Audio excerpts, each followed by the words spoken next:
Hello, BookTube. I once again had to leave the pleasure of the Beans Company early this morning. She once again just stared at me. What are you doing? Do you have any idea what time it is? She once again just stared at me, but I had to go. So I left her a little chewy treat for her inconvenience, although that's no substitute for lounging around all morning in the bright sun.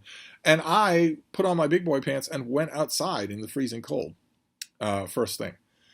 And when those disagreeable errands were over, I was a block away from the Brattle Bookshop, as usual. This is the usual pattern these days.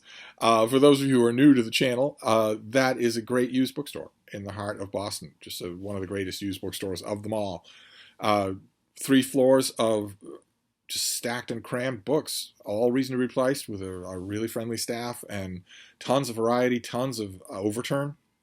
So the stock is always different. And in addition to that, a sale lot next door to the store that contains not just a barrow of books, but thousands of them for $1, $3, and $5. I usually spend a lot of time out in the sale lot, and today that was a hardship. Today that was difficult because it was so cold. There was nobody there. Outside, there was nobody who wanted to shop for books in 7-degree weather at the first thing in the morning, at 9 in the morning. So I had the whole place to myself, but I was longing for the warmth of indoors.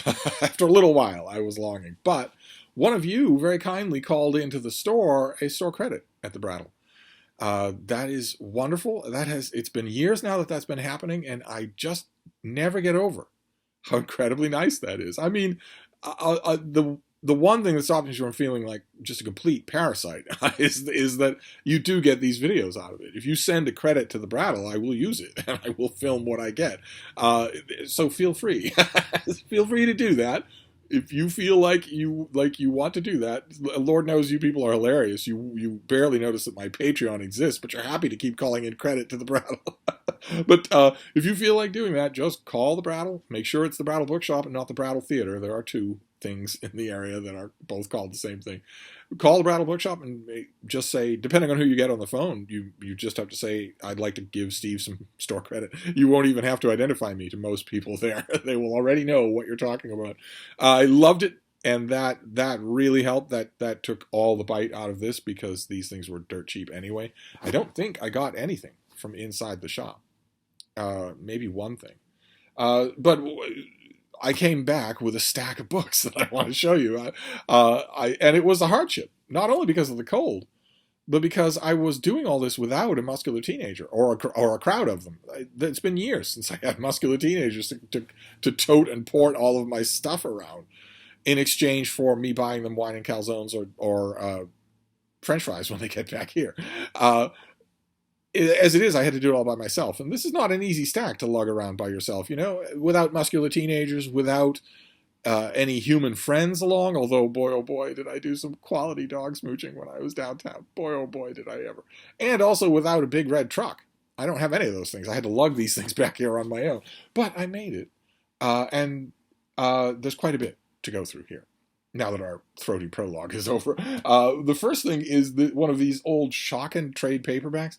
I kind of like this format, and I didn't have this book at all. This is the Diaries of Franz Kafka, which is fascinating stuff. Really fascinating. Oh, I'm blocking the bean, aren't I? I don't want to do that. Really, really fascinating stuff. I, of course, am a huge fan of Kafka. I love his fiction, but we have lots of very interesting nonfiction from him that I love more. And I have a sweet spot for diary collections anyway, but this is just amazing to watch that weird, ultimately very lonely mind work its way through the quotidian events of every day. I had this once upon a time because once upon a time I had all of the Shockin' Kafka in these uniform black spines just across a whole shelf. And one by one, over the years, in moves or giveaways or whatnot, I got rid of them all. I don't have any of them anymore. But now I have the diaries, which, if you showed me, if I'd encountered a whole shelf of these things, of these uniform editions, at a stroke today at the Brattle, and let's say I only could pick one, I would probably have picked this one. So I'm very, very glad to find it. Then we have a Heart of Oak C classic. These were done by Owl Books years ago. I think they're intensely collectible now. They're lovely things. I used to have, again, a whole shelf of them. And this is by James Norman Hall. This is Dr. Dogbody's Leg. And they have this a wonderful textured feel to them. They were all uniform and having the Heart of Oak Classics at the top there, and the period paintings on the cover.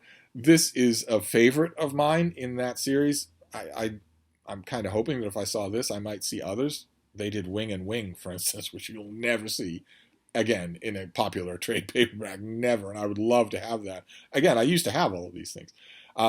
James Norman Hall will be familiar to you because he is the one half of the writing duo that brought out the Bounty books, Mutiny on the Bounty, which are great. They're absolutely great. But James Norman Hall is fascinating on his own. He is if I had to pick one of the two writers of the Bounty trilogy, he would be it. Born in small town Iowa, fell in love with Boston, served in the war, and also wrote a shelf full of great books. His autobiography is fantastic. But he did lots of other things too. What I wouldn't give for all of James Norman Hall, but I'll definitely take this. This book is an absolute hoot. Dr. Dogbody's Leg. It refers to the main character, Dr. Dogbody. This is actually a collection of short stories, all told by Captain Dogbody, who in each story is a different version of how he lost his leg, his larboard leg. Each story is a different version of that, just unapologetically conflicting with all the others. And in the course of those stories, he is present at major naval events. He meets major naval figures, including Lord Cochrane. It's just, they're wonderful. It's wonderfully droll from beginning to end. So I've had this. Every time I get it, I give it away. But I found it again for $1, so I would gladly keep it. The next one is a follow-up to the last Brattle trip that I did. I've mentioned actually for half a year now that about half a year ago, the Brattle got an enormous shipment. They go out on buys all the time with their van, which has been here many, many times, and they never know what they're going to find. And so you, as a Brattle customer, never know what you're going to get. There are huge sea changes to the tenor of the outdoor sale lot and a lot of the stuff that's available indoors. It's what I love about the place. One of the many things I love about the place is that it's not predictable. But if they go out on a buy and they get 50 boxes of mysteries, then you can count on having lots of mystery volumes at the shop, both in the sale lot and inside the building for the foreseeable future. They are treated, things like that, or a huge spiritualism library or whatever, those are treated in a wonderfully mercantile way by the folks at the Brattle. They just say, well, we have all these things, and the reason you'll know that they're gone from the shop when they sell from the shop. So they just do that. And about half a year ago, maybe more than that, they got a huge buy of mystery novels. Mass markets, hardcovers, just huge. I think all from one person. And they're still working their way through all of that. And I have been slowly picking and pecking at all of those murder mysteries. Those are now filtering out and taking, and are the places being taken by a huge buy of art-related books. But so far, there is still a huge surfeit of mystery novels. And the other day, I found the first Julian Kestrel novel by Kate Ross, which I remember, you might remember I was talking about in my last Brattle Haul, where she introduces us to this Georgian, this Regency dandy, Julian Kestrel, and he turns out to have an aptitude at solving crime. And I mentioned at the time that the author wrote only a handful of these and then unexpectedly died. And I found another one. I found A Broken Vessel, also in hardcover here. I'm happy to have it. I'm now kind of low-key hoping that I think there's two more. I'm hoping that I can find all the Julian Kestrel novels there. That would be wonderful. This one I remember having a hoot of a premise. I read all these things when they came out. They came out in little green spine Penguin mass markets, and I gobbled them right up. But if I remember correctly, the premise of this thing is that Julian Kestrel is dealing with a prostitute who has a wonderful... Kate Ross just gives her such a great narrative voice. And she has recently had 3 customers, and she has an item from one of those customers that looks like a desperate cry for help, and she can't remember which customer it is and wants Julian Kestrel's help. And an actual involving murder mystery expands from there. I'm hoping that that's the one I remember, but I will enjoy it anyway, I'm sure. I got a bunch of mysteries today. I almost said bought, but this was all store credit. So I got a bunch of murder mysteries because tomorrow March Mystery Madness starts. So if I'm going to have, effectively free murder mysteries, I'm going to stock up on them. It might be that when March Mystery Madness is over, these will be downsized out of my collection. The nice thing about a shop like the Brattle is that you're not taking any financial risks. So you can take chances, and if it doesn't pan out, they just go right back into the Brattle ecosystem. Like this next one, for instance. This is a novel by Robert Lee Hall, and it's called Exit Sherlock Holmes, The Great Detective's Final Days. Needless to say, whoever had this collection of mystery novels had a ton of Sherlock Holmes pastiche fiction. And this, I've never read this. I'm not holding out great hopes because of the cover, but you never know. Sherlock Holmes pastiche novels range the gamut. Some of them are so concerned, some authors are so concerned with name-checking every single thing they like about Sherlock Holmes that they forget to tell a story. That's the besetting problem with Holmes pastiche fiction, I guess pastiche fiction of any kind. It can't all be fan service. If it is, it fails. We shall see. I haven't read this, but I have read the other two. I got two more Holmes pastiche novels from March Mystery Madness because not only will I be reading lots of mystery novels in March, but also Matthew at Maybury Book Club and I are doing a read-along of all of the Sherlock Holmes stories in the month of March. I don't know if I'm going to make a video for every one of those short stories. I don't know if Matthew is, but because I think he calculated it would be 2 a day. There's 60 stories, so it would be 2 stories a day. That's a lot of video making for him or anybody other than me. And I don't know that I could do it because I'm pretty sure that if you get me talking on any single Sherlock Holmes story, that's a 30-minute video right there. I can't do 2 of those a day. But this next one is fascinating.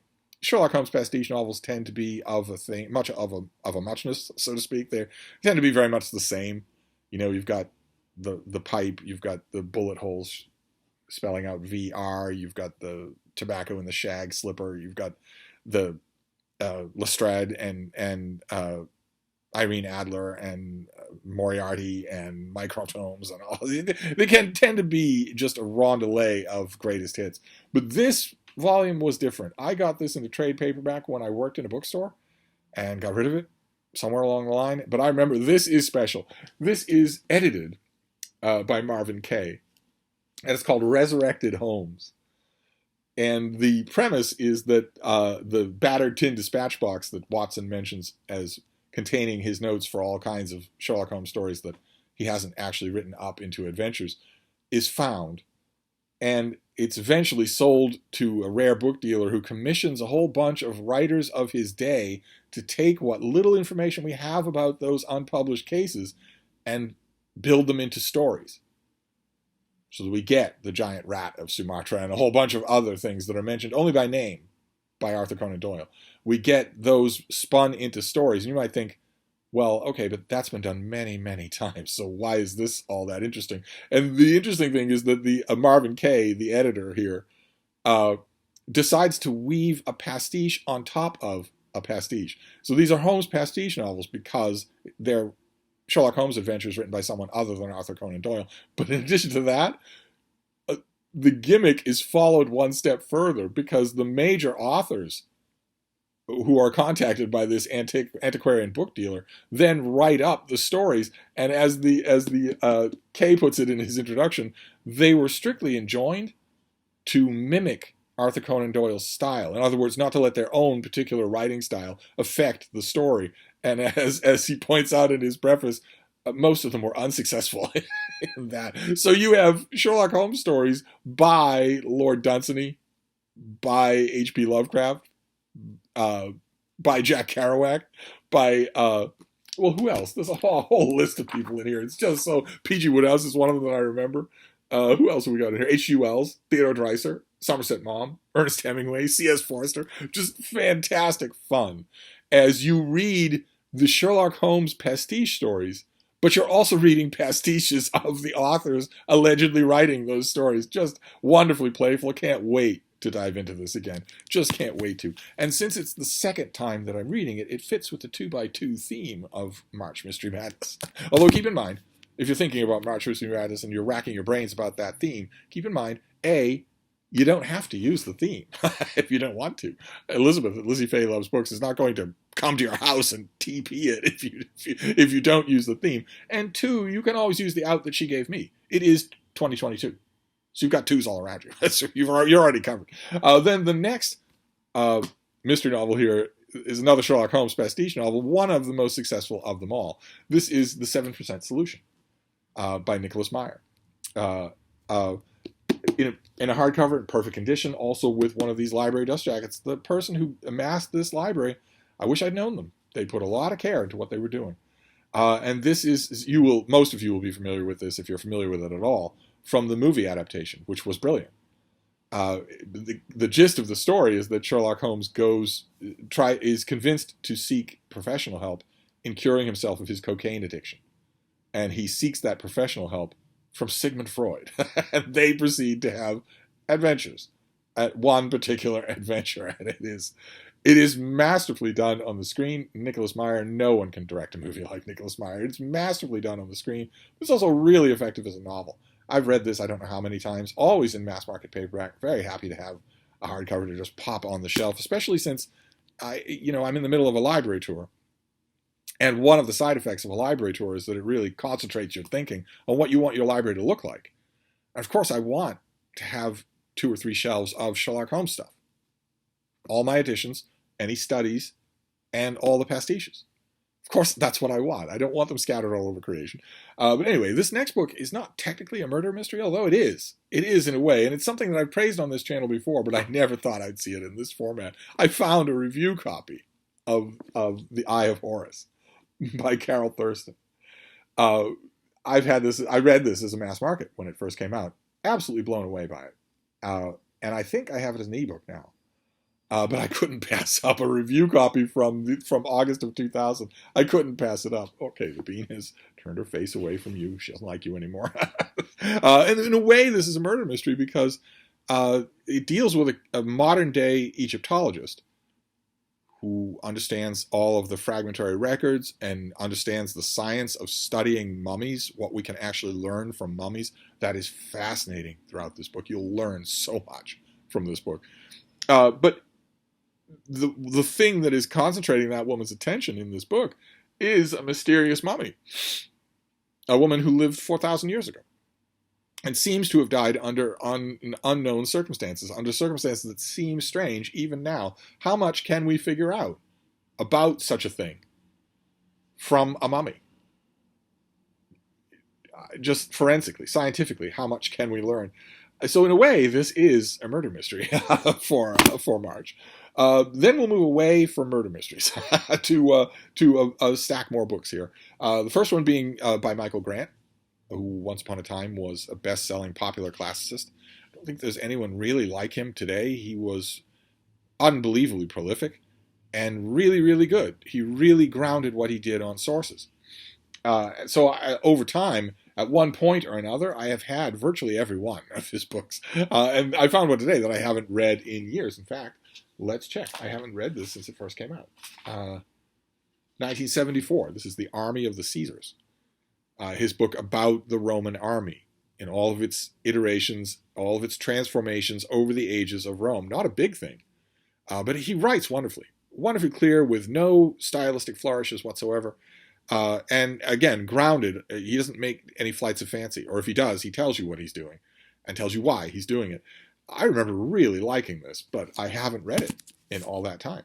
Same thing with this next one. I think this came out in 1990. I read this as a mass market paperback. Yeah, 1990. This is Michael Thomas, Hanover Place. Big fat novel. I don't think I've ever seen this as a hardcover, but I read it as a mass market paperback back in 1990. It's a multi-generational story about a wealthy family, and that sort of thing has been done, to put it mildly. So I thought in other words, I didn't think I would enjoy this as much as I did. But 1990 is 30 years ago. That's a long time.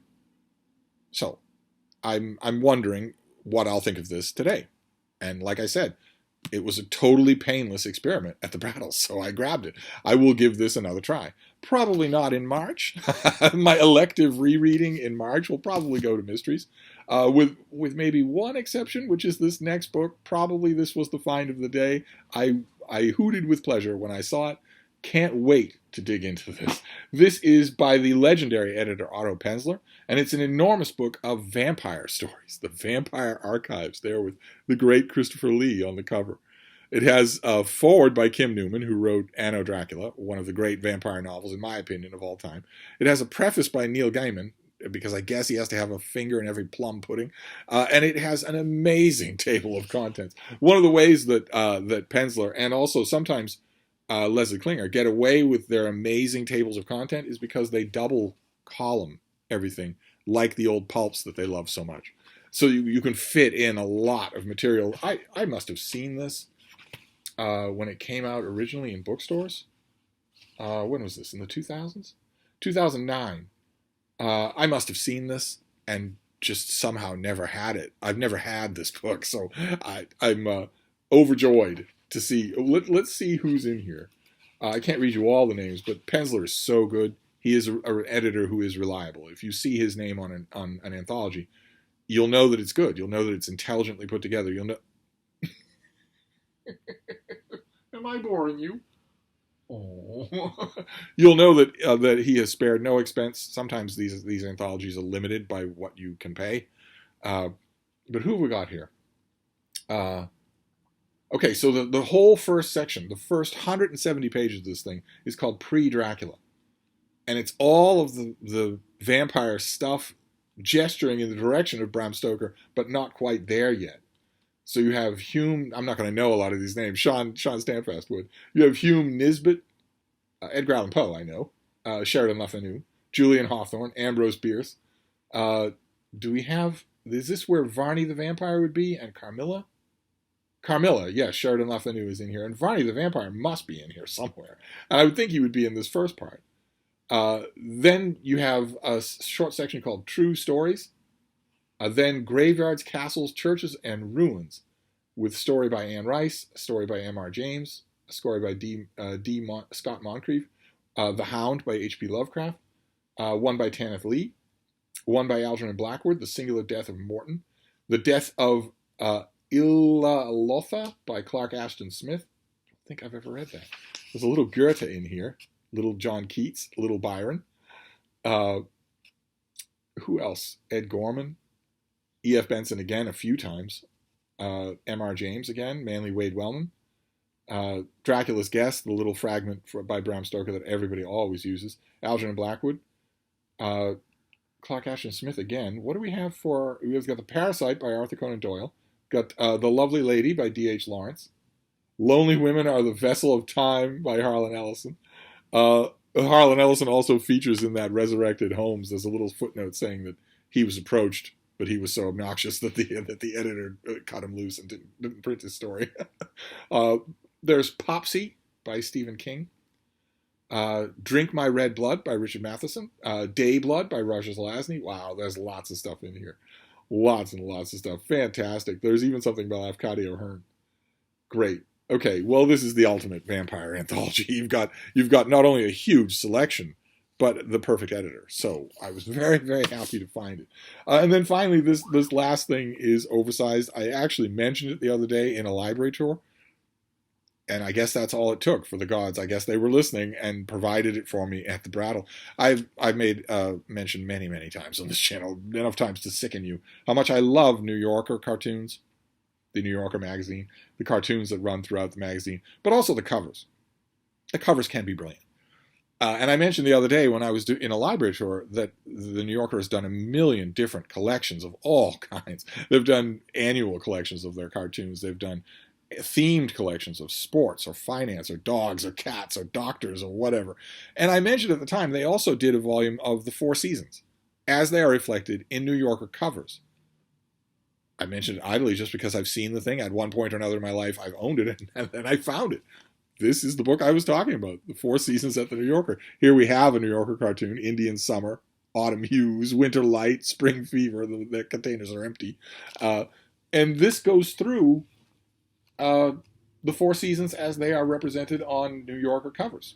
And it's incredible. Let me show you what they do here. They give you, the illustrator, the date when it appeared, and the medium, watercolor or whatever, they give that to you as a cover. And then they give you the artwork without the cover, without the logo, without anything like that. They give you the artwork itself. That is going to be a joy to flip through here. Here we have one from, this is from William Cotton, 1940, where an old gentleman at his club has discovered Easter eggs on his seat. And then you get the full artwork. Delightful. Just delightful. I have a whole collection of New Yorker books of one kind or another, of their artwork, mostly cartoons, but also covers. Very glad to add this to that collection. Very glad. So, in any Brattle excursion, you're hoping for a couple of keepers. And there are at least a couple of keepers in here, so I'm very happy about that. So we have Seasons at the New Yorker. Nice big collection. Very nice. Then the Vampire Archives. Otto Penzler doing a huge collection of vampire stories. Hanover Place by Michael Thomas. I'm sure this will never be reprinted, but I'm wondering what kind of a period piece it will be now. That's the one element that wasn't present with my last reading. When I read this in 1990, I didn't think the world would be here in 2022, much less that I'd be here. So who knows what it'll be like to revisit that world now that this is a period piece.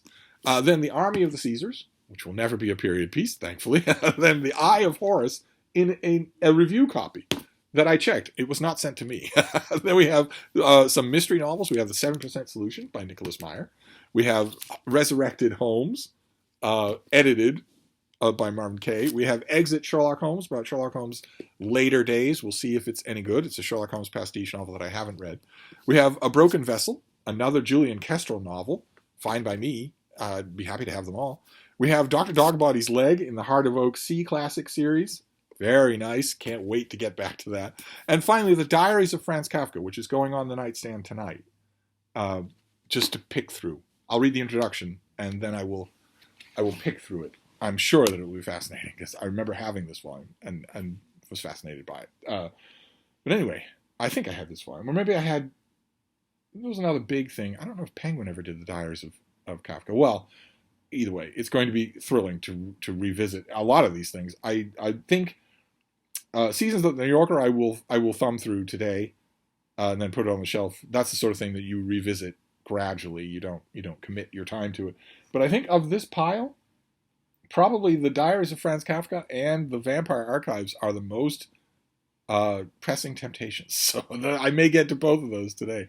But I wanted to show you this. When I go to the Brattle, I come back and I haul these books for you. So I'm going to stack these up, inventory them, mark them, put them away, and deal with them somehow.